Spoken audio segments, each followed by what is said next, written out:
a lot of people declare that, but not a lot of people pushes through it. Like they do it for the first 3 months, or sorry, the first 3 weeks of the month, and then realizing that they're not making progress, or it's just too painful, or whatever that reason may be, they just stop, they just quit.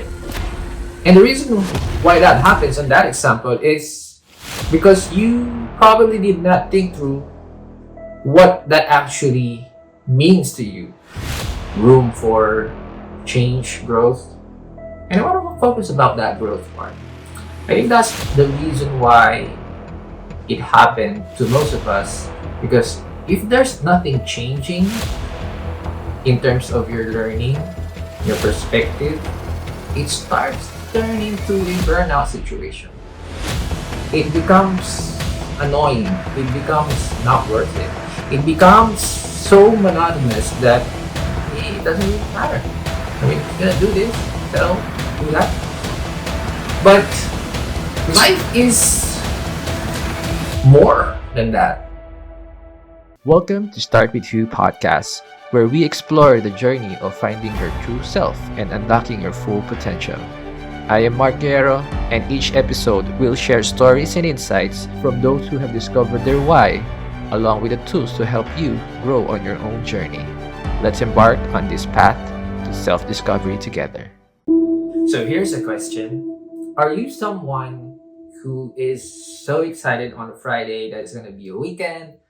Or are you someone is annoyed or pissed off that it's Sunday night and you have to work tomorrow? Is that you? If it is, then you definitely need to hear this. Maybe this could provide you some value. Now, to top it off with that question, right? It goes down to motivation. Sometimes we don't feel like working. Sometimes we actually like what we're doing, right? It comes and goes. It's a fleeting feeling that is not consistent, but doesn't mean that it's wrong. It's, I would say, human nature for it to happen to you. I would say, because I myself experienced that more than I could ever count. But I am here to give you some insights on why that is. So I read this book about starting with your why, and hence the podcast is titled "Start with the Who," because when it comes down to it, it all comes down to us.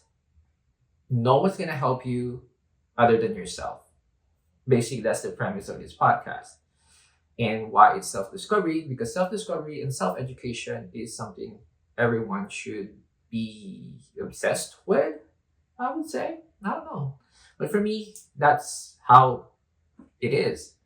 And that's why I wanted to share this, because I found it very important, at least in my life, that asking these questions for myself to give me that reason why I felt that way. Because I was that guy. I was that guy who is always waiting for Friday, who will actually message my coworkers, "Hey, what do you call that? Thank God it's Friday," or I would say "Happy Monday," without really, meaning them. It's just an empty gesture. I was that person, and I started to ask, why?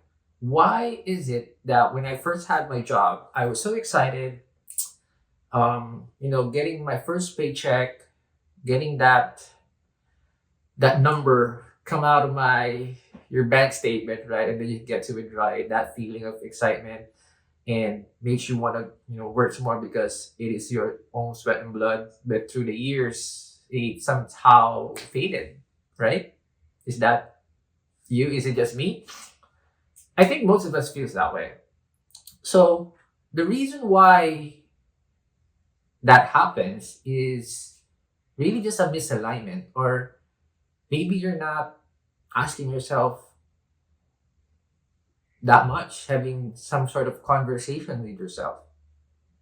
So for me, I discovered, obviously with the help of other people, that I just kind of didn't have any goals. I didn't have reason to do it, because if you would look back, right, when you had the first job, obviously your main priority is probably you wanted to earn something so that you could spend on something, right?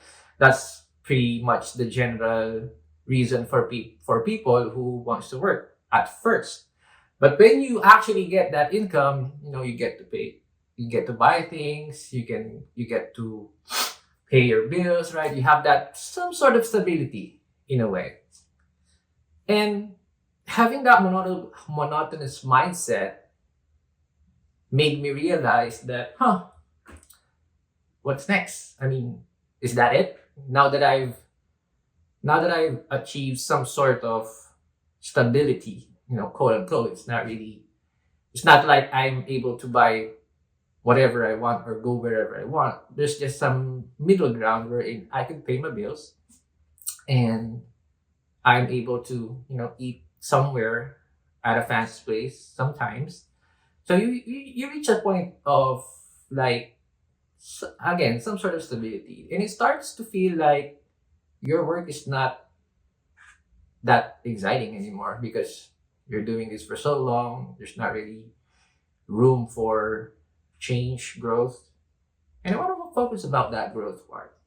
I think that's the reason why it happened to most of us because if there's nothing changing in terms of your learning, your perspective, it starts to turn into a burnout situation. It becomes annoying. It becomes not worth it. It becomes so monotonous that it doesn't really matter. I mean, just gonna do this, sell, do that. But life is more than that, at least in my perspective. So that's what I'm going to explain. I know it kind of rambled on to that in the whole intro. I don't even know how long that is, but that's the area I wanted to focus on, which comes to why do we do what we do? And that's a question I was asked on a book I read from Simon Sinek, who is an absolute god or G when it comes to asking those kind of questions. He basically made me think through, and hopefully this makes sense as I try to explain it to you. But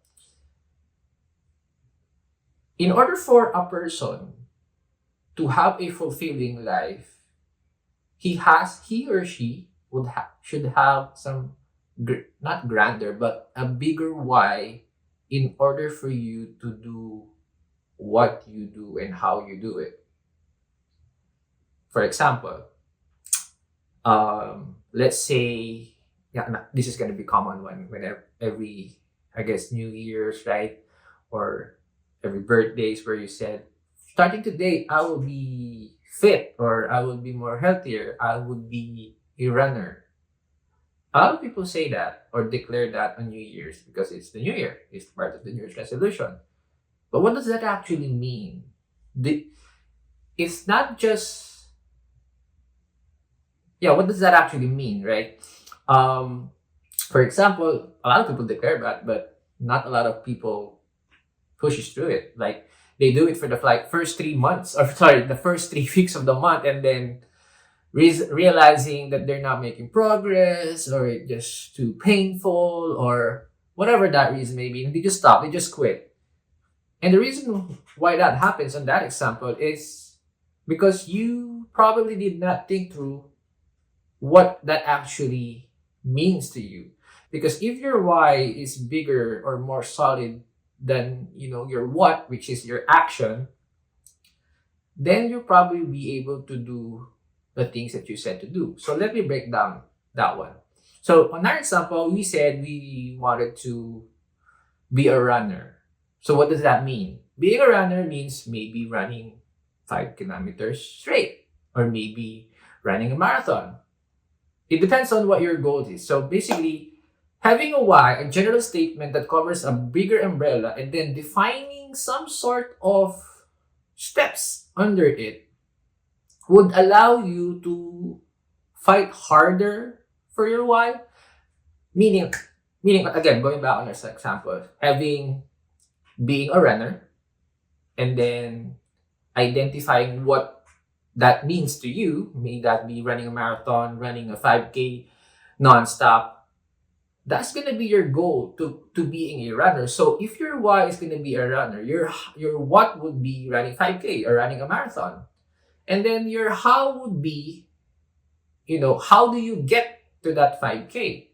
I have to train every day, run 1 kilometer a mile every day, or maybe run a kilometer a day plus point one or something like that. So defining some sort of key steps in order for you to reach your definition as a runner, whatever that may be, would allow you to have a motivation because you basically mind map or created this vision of your why, your what you need to do, and how you're gonna do it. So all of this trace back to how you define things. So a lot of people just say, I'm just gonna be a runner. So it's a big leap. And not defining what's underneath it turns into some sort of intimidation that this is too hard, can't do this. So I end up quitting midway or halfway the month and not even reaching your maximum potential. So in a sense, if I go back to our sample in the Mondays of not being excited about it and Fridays being excited, because probably your work is something that you don't like.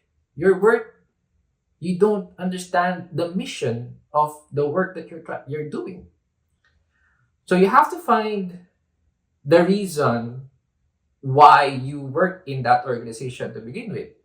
Now, if the answer is really completely, absolutely no longer aligns to who you are, like you absolutely hate it there because the people, or it doesn't, I don't know, give you increases every year, whatever that reason may be. And if it's really fundamentally wrong with that organization, then obviously you're not in the right place. But let's say it's a very good organization.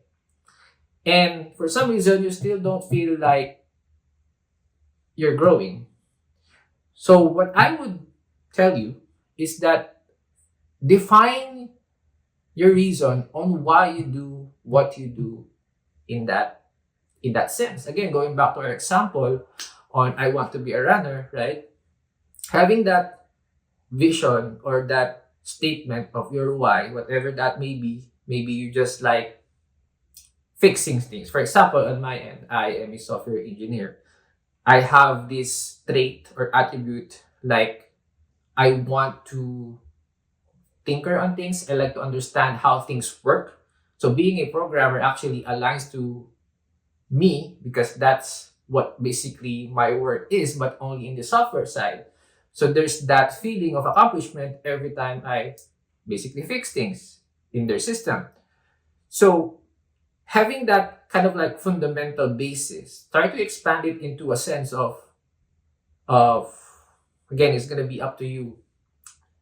A sense of what that may be, and then create a narrative of what you could do to achieve that reason for your why, and then create the how part. So again, going back to our example for the running, I want to be a runner, whatever that definition might be, create the what. It might be a 5K runner or a marathon runner, and then how do you get to that point? What you need to do. So in a way, try to map that out as well in your career. So that is what, I don't know if that makes sense to any of you, but really, having to summarize everything, right? Having your why dictates what your action is gonna be for that reason, for your what statement, basically your mission statement, and then how you're gonna get there. So define the little steps so that your day in weekly would be a lot more not unmotivating because you have a clear path, or you basically created a path for your own goal with that by defining why you do what you do. Thank you for joining Start With Who podcast. I hope today's episode brought you closer to understanding your own path and inspired to keep on growing. Remember, self-discovery is not a destination, it is a journey, and every step that you take brings you closer to your true self.